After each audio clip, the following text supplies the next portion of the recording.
Hello dear students, उम्मीद है कि आप सब लोग खैरियत से होंगे। इंटरमीडिएट फिजिक्स के chapter second law of thermodynamics के एक्सरसाइज न्यूमेरिकल्स को हम यहाँ पर सॉल्व कर रहे हैं।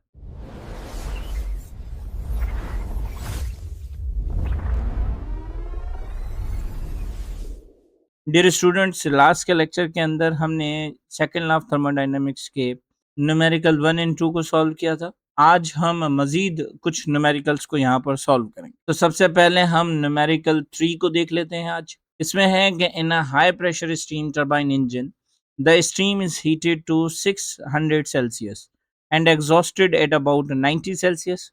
What is the highest possible efficiency of any engine that operates between these two temperatures?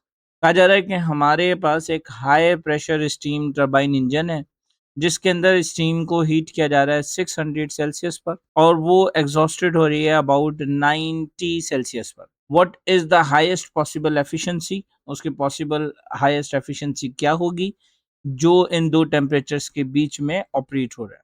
अब कीप इन योर माइंड के इंजन जो है वो किस तरीके से काम करती है कि यहाँ पर हीट रिजर्वायर होता है, ठीक है।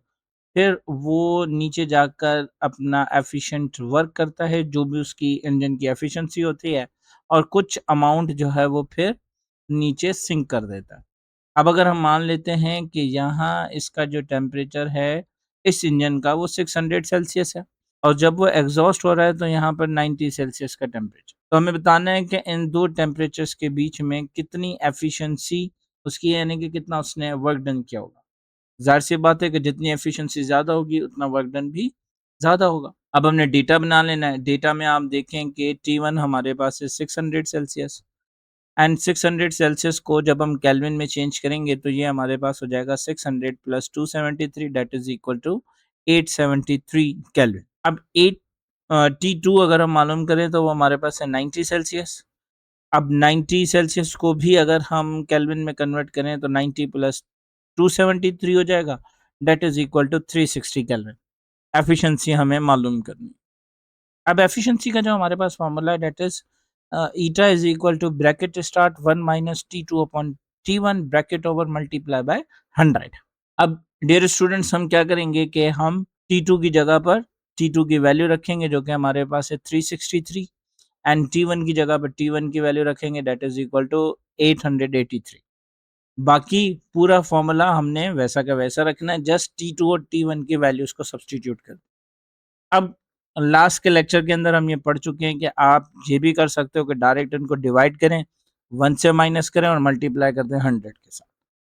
लेकिन अगर दूसरा जो तरीका देखें जो कि यहाँ पर हमने यूज़ किया है वो ये है कि हम एलसीएम लेंगे। हमें मालूम है कि डिनोमिनेटर में 1 के नीचे 1 ही आएगा एंड यहाँ पर 83 है तो डिनोमिनेटर्स में ये आपस में मल्टीप्लाई होकर 883 ही आएगा। एंड फिर हम क्या करते हैं कि न्यूमरेटर्स में इनको बाय क्रॉस कर देते हैं।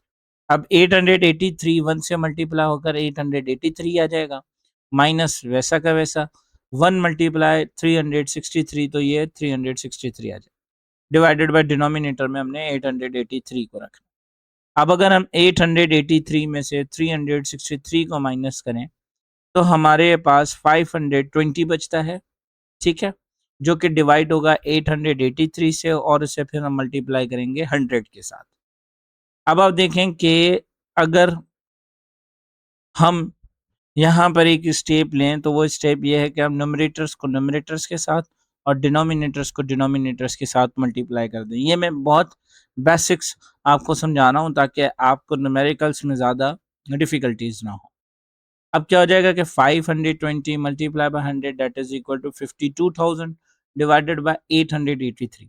अगर आप बगैर कैलकुलेटर के इसे सॉल्व करेंगे तो ये सॉल्यूशन कुछ इस तरीके से आएगा जो कि हमें फाइनल आंसर क्या देगा, 58.4।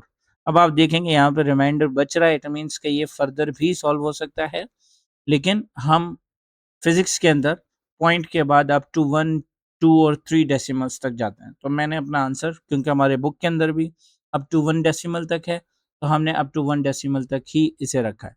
तो एफिशिएंसी हमारे पास किसके बराबर आ गई? एफिशिएंसी हमारे पास 58.4% के बराबर आ गई।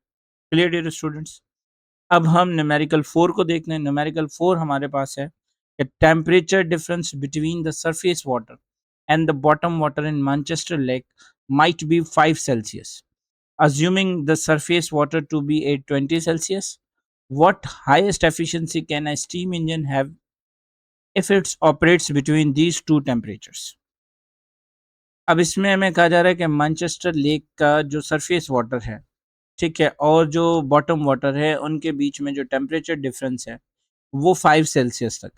अगर हम अज्यूम करें कि जो सरफेस वाटर है यानी कि जो हाईएस्ट लेवल के ऊपर है वो 20 सेल्सियस है, तो हमें ये बताना है कि स्टीम इंजन की हाईएस्ट एफिशिएंसी कितनी होगी अगर हम उसे ऑपरेट करें इन दो टेम्परेचर डिफरेंसेस के बीच में। अब आप देखें कि हम सबसे पहले तो यहाँ पर डेटा ले लेंगे। डेटा में हमारे पास T1 is equal to 20 Celsius, जिसे अगर हम केल्विन में कन्वर्ट करेंगे तो यहाँ पर 20 plus 273 that is equal to 293 kelvin आ जाएगा। अब यहाँ पर आप देखें कि चेंज इन टेम्परेचर हमारे पास 5 सेल्सियस है, और हम ये पढ़ चुके हैं कि स्केल्स ऑफ टेम्परेचर में हमारे पास सेल्सियस स्केल का जो डिवीजन है वो केल्विन स्केल के बराबर है। तो इट मीन्स कि जो चेंज इन सेल्सियस स्केल आएगा वही चेंज जो है वो हमारे पास केल्विन में आएगा। तो यहाँ पर अगर चेंज इन टेम्परेचर 5 सेल्सियस है तो वही किसके बराबर होगा? वही हमारे पास 5 केल्विन के बराबर होगा। एफिशिएंसी हमें मालूम करनी है। तो अब आप फार्मूला देखें कि फार्मूला वही हम यूज़ करेंगे जो कि प्रीवियस न्यूमेरिकल के अंदर हमने यूज़ किया है, लेकिन यहाँ पर हम थोड़ा-सा स्लाइट चेंज लेंगे। अब देखें कि वो चेंज क्या आएगा कि eta is equal to bracket start 1 minus T2 upon T1 bracket over multiply by 100। अब यहाँ पर T2 हमें नहीं गिवन, हमें जस्ट यहाँ पर T1 गिवन। तो हम यहीं पर एलसीएम ले लेंगे। आप देखें कि डिनोमिनेटर में 1, तो ये आपस में मल्टीप्लाई डिनोमिनेटर में T1 आ जाएगा। फिर हम इन्हें न्यूमरेटर में बाय क्रॉस कर देंगे यानी कि T1 multiply by 1 that is equal to T1, and फिर 1 मल्टीप्लाई बाय T2, तो यहाँ पर T2 आ जाएगा, बीच में माइनस हमने वैसा का वैसा सेम रखा है। अब हमें मालूम है कि जो चेंज इन टेम्परेचर है वो किसके बराबर होता है? T1 माइनस T2 के बराबर होता है। हम ग्रेटर में से लेज़र को माइनस करते हैं, तो यहाँ पर T1 माइनस T2 की जगह पर हम क्या कर देंगे? हम चेंज इन टेम्परेचर रख, अब change in temperature divided by T हो जाएगा, मल्टीप्लाई बाय 100 हो जाएगा। अब जस्ट हम क्या करेंगे कि डेल्टा T और अपॉन में T की वैल्यू सब्स्टिट्यूट करेंगे। डेल्टा T यानी कि चेंज इन टेम्परेचर हमारे पास क्या है? 5 के बराबर, डिवाइडेड बाय टेम्परेचर हमारे पास किसके बराबर है? 293 के बराबर, और फिर हम इसे मल्टीप्लाई कर देंगे 100 के साथ।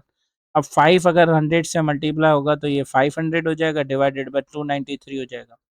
500 डिवाइडेड बाय 293 अगर हम करें तो ये हमारे पास 1.7% तक आएगा। एज वी नो डेट कि हमें आंसर जो है वो अप टू 1 डेसिमल तक भी ले लिया है, तो इट्स इनफ है। अगर आप इसको 2-3 डेसिमल्स तक लेकर जा रहे हैं तो आपने इस डिवीजन को थोड़ा-सा एक्सटेंड कर लेना है। Clear dear students? तो हमारा जो एफिशिएंसी आएगी वो कितनी आएगी? 1.7% एफिशिएंसी आएगी। तो ये आज हमने 2 न्यूमेरिकल सॉल्व किए। मैं उम्मीद करता हूँ कि आपको बहुत अच्छे तरीके से समझ में आ गए होंगे। नेक्स्ट लेक्चर के अंदर हम मज़ीद न्यूमेरिकल्स को सॉल्व करें। अगर आपको बहुत अच्छे तरीके से ये वीडियो समझ में आ रही हैं, न्यूमेरिकल समझ में आ रहे हैं, तो आपने मुझे एक कमेंट कर देना है, और अगर कोई सजेशन भी आपने देनी हो या कोई क्वेश्चन भी अगर आपने पूछना हो, तो मुझे कमेंट सेक्शन में ज़रूर बताइएगा। तब तक के लिए थैंक यू सो मच। अल्लाह हाफ़िज़।